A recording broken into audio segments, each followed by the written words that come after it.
Hello dear students, a very warm welcome to you in this very informative and important video। तो आज जैसे कि आप देख सकते हैं हम इस वीडियो में बात करेंगे complete clarification on category certificates. और जैसे कि आप देख सकते हैं मैंने अपने पीछे एनटीए की वेबसाइट से एक पेज डाउनलोड कर रखा है। हमें पता है कि किन किन कैटेगरीज को क्या क्या रिजर्वेशन मिलते हैं, लेकिन फिर भी एक बार गो थ्रू कर लेते हैं। पहले में general category belonging to EWS, इनके लिए रिजर्वेशन है। फिर ओबीसी सेकंड नंबर पे, नॉन क्रीमी लेयर, इनके लिए रिजर्वेशंस है। थर्ड शेड्यूल कास्ट एससीज, scheduled tribes STs, and fifth number पे आते हैं पर्सन विद बेंचमार्क डिसेबिलिटी, इन सब के लिए रिजर्वेशंस है।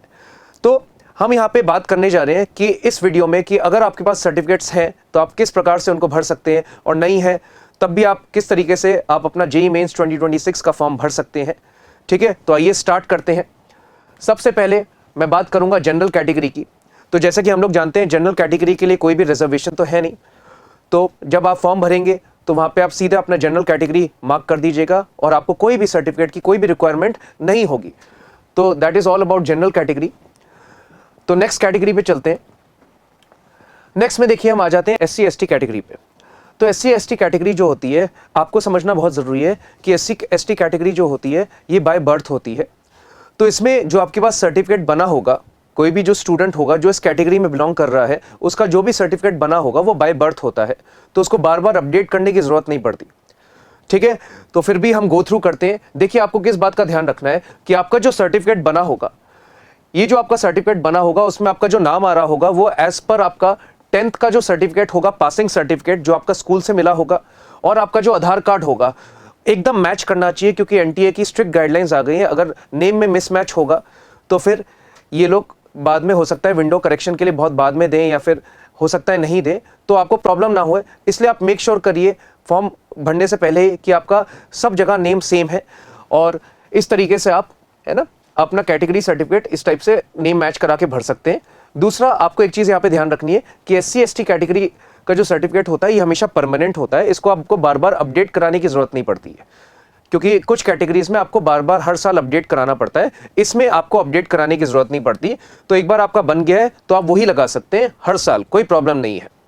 तो इस चीज़ का आप ध्यान रखेंगे। अब बात आती है बच्चों, जब आप फॉर्म भरेंगे तो फॉर्म जब आप भरेंगे तो आप अपनी कैटेगरी वहाँ पर टिक कर दीजिएगा, SC ST है ना, जो भी आपकी कैटेगरी है। तो जब आप फॉर्म भरेंगे तो आपके पास दो ही ऑप्शन होंगे कि आपके पास सर्टिफिकेट है कि सर्टिफिकेट आपके पास नहीं है। तो अगर आपके पास सर्टिफिकेट है तो आप ध्यान रखिए कि आप उसमें डिटेल्स कैसे भरेंगे। फॉर्म में आप देखेंगे कि वहाँ पे सर्टिफिकेट नंबर आपके पास अवेलेबल होगा जो सर्टिफिकेट में होगा। सेकंड, आप वहाँ पे देखेंगे कि जो आपका सर्टिफिकेट है वो किस डेट पे इशू हुआ है, तो वो डेट आपको यहाँ पे भरनी होगी फॉर्म में। एंड थर्ड पे आपको जो इशूइंग अथॉरिटी है, जिस अथॉरिटी ने जो आपका सर्टिफिकेट है इशू किया है, वो भी आपको वहाँ पे मेंशन करना होगा। तो ये तो उन लोग की बात है जिनके पास अभी सर्टिफिकेट है। अब इनके पास आते हैं जिनके पास सर्टिफिकेट नहीं है। तो देखिए अगर आपके पास सर्टिफिकेट नहीं है तो आपको घबराने की ज़रूरत नहीं है, अभी बहुत टाइम है ना। आप तुरंत ही जाके अपना सर्टिफिकेट के लिए अप्लाई कर दीजिए। जैसे ही आप सर्टिफिकेट के लिए अप्लाई करेंगे आपको वहाँ पे एक एक्नॉलेजमेंट नंबर या रिसिप्ट नंबर मिलेगा। ठीक है, उसको अपने पास रखिएगा और उसके बाद आप फॉर्म फिल करना स्टार्ट कर सकते हैं। ठीक है, तो जैसे कि आप डिटेल्स को फिल करेंगे तो वहाँ पे पूछेगा कि आपके पास सर्टिफिकेट है कि नहीं है। तो आप वहाँ पे लिखेंगे अभी सर्टिफिकेट तो नहीं है, सर्टिफिकेट इज अवेटेड, सर्टिफिकेट आने वाला है। तो वहाँ पे वो बोलेगा कि एप्लीकेशन नंबर या रेफरेंस नंबर या एक्नॉलेजमेंट नंबर उसको मेंशन करिए। तो आपके पास जो एप्लीकेशन नंबर होगा आप उसको वहाँ पे लिख सकते हैं। सेकंड, जिस डेट को आपने एप्लीकेशन है ना भरी है वो डेट आप वहाँ पे मेंशन कर सकते हैं। ठीक है, तो अभी आपके पास सर्टिफिकेट अगर नहीं है तो घबराने की कोई ज़रूरत नहीं है, आप इतना काम करके रखिए और सर्टिफिकेट आपका बन जाएगा, तो आपको कोई घबराने की ज़रूरत नहीं है। सो ये SC ST कैटेगरी के बारे में हो गया। ठीक है, SC ST कैटेगरी के बारे में एक चीज़ और ध्यान रखिए कि यहाँ पे जैसे कि कई सर्टिफिकेट्स में स्टेट होता है, सेंट्रल होता है, तो इसमें ऐसा कुछ नहीं है। ठीक है, आपका जो भी सर्टिफिकेट है आप उसको वहाँ पे अपलोड कर सकते हैं, नहीं है तो आप प्रोसेस करवा सकते हैं। चलिए नेक्स्ट कैटेगरी पे आते हैं। नेक्स्ट कैटेगरी जो है मेरे पास OBC CL, CL का मतलब क्रीमी लेयर। ठीक है, तो एनटीए की जो गाइडलाइंस है, जैसे कि मैंने आपको पीछे सर्कुलर दिखाया था, वहाँ पे क्लियरली लिख रखा है कि अगर क्रीमी लेयर OBC में है कोई तो उनको रिजर्वेशन नहीं दिया जाएगा। तो इनको जब फॉर्म भरना है, जब अगर आप स्टूडेंट हैं OBC क्रीमी लेयर के, तो आपको रिजर्वेशन अनफॉर्चुनेटली नहीं मिल रहा है, तो आपको वहाँ पे कोई भी सर्टिफिकेट लगाने की ज़रूरत नहीं है। ठीक है, तो यहाँ पे आगे चलते हैं। चलिए अब बात करते हैं ओबीसी एनसीएल मतलब OBC non creamy layer category की। ठीक है, अब यहाँ पे आप एक दो तीन चीज़ें ढंग से पढ़ लीजिए, समझ लीजिए। ठीक है, क्योंकि आपको काम में आने वाली है। OBC non creamy layer category है। ठीक है, सबसे पहले तो आपको ध्यान रखना है कि आपका जो सर्टिफिकेट अगर आपके पास है अभी, तो पहले उसको देख लीजिए कि उसमें आपका जो नेम है और 10th क्लास की जो मार्कशीट है, 10th क्लास का जो पासिंग सर्टिफिकेट है, सॉरी मार्कशीट नहीं, पासिंग सर्टिफिकेट और आधार कार्ड, क्या नेम सेम है? तो इस चीज़ को आपको इंश्योर करना है। नेम अगर सेम नहीं है तो आप अपडेट करवाइए आधार कार्ड में। ठीक है, क्योंकि नेम सब जगह सेम होना चाहिए। ठीक है, अब यहाँ पे आपको एक चीज़ का ध्यान रखना है कि जो आपके पास सर्टिफिकेट अगर है तो वो जो सर्टिफिकेट है ये एनटीए की वेबसाइट पे भी लिख रखा है, ये सर्टिफिकेट जो है ये आपको सेंटर से ही बनाना है, मतलब सेंट्रल गवर्नमेंट से ही बनाना है। ये स्टेट वाला नहीं चलेगा। ये कौन सा चलेगा? सिर्फ और सिर्फ सेंट्रल वाला चलेगा, उन्हीं को बेनिफिट्स मिलेंगे। ठीक है, तो अगर स्टेट वाला है तो आप सेंट्रल के लिए अप्लाई करिए। ठीक है, अब दूसरी बात, आपका ये जो सर्टिफिकेट होता है ये हर साल अपडेट होता है। ठीक है, जो पेरेंट्स की सैलरी होती है उसके अकॉर्डिंग ये हर साल अपडेट होता है।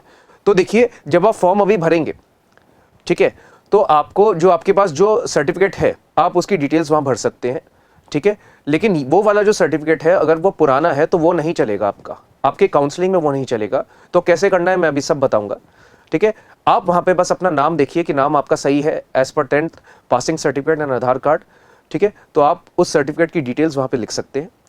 ठीक है, और दूसरी बात का आपको ध्यान ये रखना है कि जब आप सर्टिफिकेट बनवाएंगे, जब काउंसलिंग आपकी होगी, तो आपको जो सर्टिफिकेट बनाना है, जो नया सर्टिफिकेट बनाना है, जो काउंसलिंग में काम होगा, वो 1/4/2026 के बाद का बनाना है। ठीक है, दो चीज़ें हैं यहाँ पे। आप जब सर्टिफिकेट बनाएंगे काउंसलिंग के लिए तो वो 1 अप्रैल 2026 के बाद का होना चाहिए फॉर काउंसलिंग।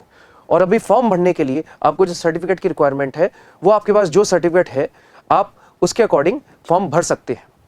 ठीक है, तो देखिए, अगर आप फॉर्म भर रहे हैं, सर्टिफिकेट है, तो आपकी जो डिटेल्स हैं, कौन कौन सी डिटेल्स, जैसे कि मैंने बोला, सर्टिफिकेट नंबर हो गया, डेट ऑफ इशुएंस हो गया, इशुइंग अथॉरिटी हो गया। ठीक है, ये आप जेईई मेंस के फॉर्म में भर सकते हैं अगर सर्टिफिकेट आपके पास है। और सर्टिफिकेट अगर आपके पास नहीं है तो आप अप्लाई कर सकते हैं। ठीक है, वहाँ पे एप्लीकेशन नंबर आएगा, रेफरेंस नंबर आएगा और डेट ऑफ एप्लीकेशन होगा, उसको आपको फॉर्म में भरना होगा। लेकिन काउंसलिंग के टाइम पे आपको एक नया सर्टिफिकेट बनाना पड़ेगा 1 अप्रैल 2026 के बाद, क्योंकि ये पुराना वाला ये वैलिड नहीं होगा, ये सिर्फ फॉर्म भरने के लिए वैलिड है। ठीक है, तो ये मेरे ख्याल से आपको क्लियर हो गया होगा, और सेंटर से बनेगा ये भी आपको ध्यान रखना है। चलिए नेक्स्ट कैटेगरी पे चलते हैं। नेक्स्ट कैटेगरी क्या है? General EWS category. तो जनरल ईडब्ल्यूएस कैटेगरी, इसके बारे में भी आपको ध्यान रखना है कि इसका भी जो सर्टिफिकेट होता है ये हर साल अपडेट होता है। ठीक है, ये पेरेंट्स की सैलरी पे के हिसाब से हर साल अपडेट होता है। ठीक है, तो आप सबसे पहले देखेंगे कि आपके पास ये सर्टिफिकेट है या नहीं है। अगर सर्टिफिकेट है तो आप भर दीजिए फॉर्म, सर्टिफिकेट नहीं है तो आप सबसे पहले अप्लाई करिए। ठीक है, आपको एक्नॉलेजमेंट नंबर, रेफरेंस नंबर, ये सब मिलेगा, उसके बाद आप फॉर्म भरना स्टार्ट करिए, लेकिन ज़्यादा लेट मत करिए।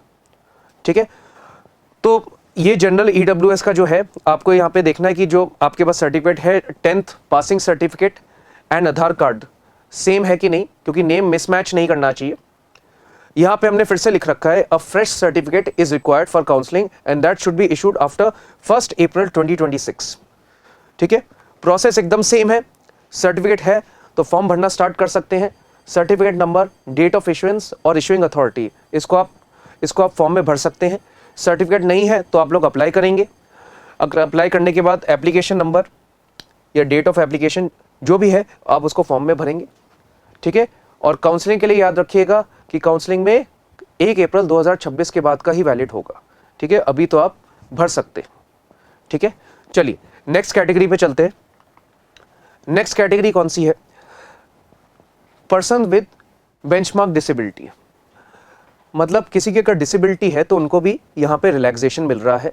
ठीक है, चाहे वो किसी भी कैटेगरी का हो, जनरल हो, एससी, एसटी, ओबीसी, उनको यहाँ पे डेफिनेटली बेनिफिट मिलेगा। तो आप देखिए, सबसे पहले अगर आपके पास सर्टिफिकेट है, ये सर्टिफिकेट आपका कहाँ से बनेगा? कोई डॉक्टर हैं जिनसे आप बनवा सकते हैं या कोई हॉस्पिटल है, तो अगर आपके पास सर्टिफिकेट है तो बहुत अच्छी बात है। नहीं है सर्टिफिकेट तो आप डेफिनेटली अप्लाई कर सकते हैं, क्योंकि आपको डेफिनेटली इसका बेनिफिट मिलेगा। और जब आप फॉर्म भरेंगे तो फॉर्म में डेफिनेटली ऑप्शन आएगा कि आप फिजिकली डिसेबल्ड हैं कि नहीं, तो आप वहाँ पे ज़रूर भरिए। और अगर आपके पास सर्टिफिकेट है तो तो आप ये सारी डिटेल्स जैसे certificate number, date of issuance, ये सब आप भर सकते हैं। और सर्टिफिकेट नहीं है तो आप जल्दी से अप्लाई कर दीजिए, ठीक है। तो आपको एप्लीकेशन नंबर और डेट ऑफ एप्लीकेशन मिलेगा, इसके बेसिस पे आप स्टार्ट कर सकते हैं अपना रजिस्ट्रेशन प्रोसेस, ठीक है। तो ये सारी कैटेगरीज थी जो हमने कवर की थी। तो मेरे ख्याल से आप सबके सारे डाउट्स क्लियर हो चुके होंगे। कोई भी अगर आपका डाउट होगा तो आप कमेंट सेक्शन में कमेंट करके ज़रूर बताइएगा। Thank you.